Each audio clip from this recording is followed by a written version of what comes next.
Hey everybody, Eric here, Spartan Auto Works. Today we're working on 09 Impala. Super common issue with these Impalas where the key will not come out of the ignition.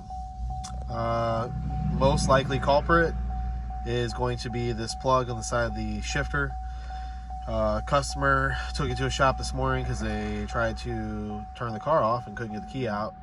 That shop told them that they needed a locksmith. Absolutely wrong. They said it's probably a bad ignition or a bad key. Absolutely wrong. It's this little pigtail right here. There's two ways you can do this. You can either buy a complete serviceable pigtail, or you can pop the pins out. And what we're going to do here is I'm probably just going to get new pins and re-crimp that and put them back into the proper spot. But they do sell a serviceable pigtail for this particular unit. But I think what we're going to do is just pop these pins out, get new pins, and pop them back in and make it like it was factory again. You could also probably break the pin where it ties in and probably solder to it.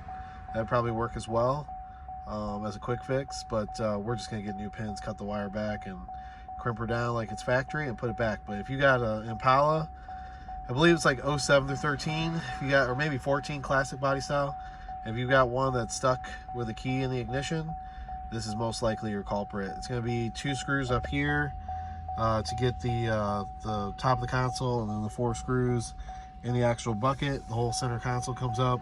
There's 1 plug right there for the wiring harness in the console, and that's it. Pop it up, fix your wires, plug it back in, your key will come out.